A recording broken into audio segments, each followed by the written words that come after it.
هذا عسل الصال. ما شاء الله. جانا من تعز من اليمن. ما شاء الله تبارك الله. طبعا هذا من أندر أنواع العسل اليمني. ما شاء الله.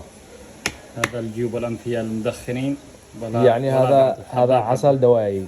هذا دواء علاجي. علاج جميع الأمراض. نعم. ما شاء الله. هذا كم حقها نص كيلو؟ هذا نص كيلو 175 دولار استرالي. 175 دولار استرالي. وفي خصم على أول طلب 10%. ما شاء الله تبارك الله. طبعا جات لحق شحن مجانا ولا؟ اشحن مجانا او الى وين؟ استراليا، داخل استراليا. داخل استراليا. ما شاء الله تبارك الله. شوفوا على عسل. هذا عاد وصل جديد من الموسم. لحق يا ما تلحق، الكمية محدودة. اشوف عندك طلبيات كثيرة حاليا. ايه، في طلبيات جملة. ايه. وطلبيات من الموقع. ما شاء الله. طبعا اذا واحد بطلب خارج الصين. الصين ما ادري والله، ما قد وصلت للصين صراحة. اذا واحد طلب خارج استراليا توصل له؟ وصلنا لامريكا، لسويسلاند.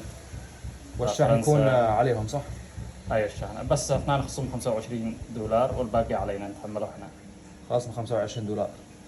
على الاجمالي الفاتورة ولا على الشحن؟ على الشحن. على الشحن. يعني الباقي نتحمله احنا. ممتاز ممتاز. لانه عادوا في الفترة التجريبية. ممتاز.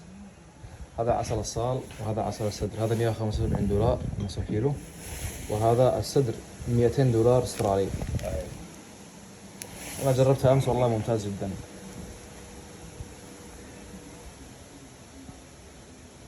السدر هذا حضرمي صح يا توفيق؟ السدر حضرمي من دوان. طلبية خاصة. هذا إلى توفيق يشحنوها لتوفيق من النخل تبعنا دايركت، يعني مش من طرف مزارعكم الشخصية يعني. اي. يشحنوها لتوفيق من حضرموت على طول إلى استراليا. طبعا الأخ توفيق عنده طلبيات عسل صال تقريبا داخل استراليا صح ولا لا؟ اي. هو الآن يعبي ويوزعها للزبائن.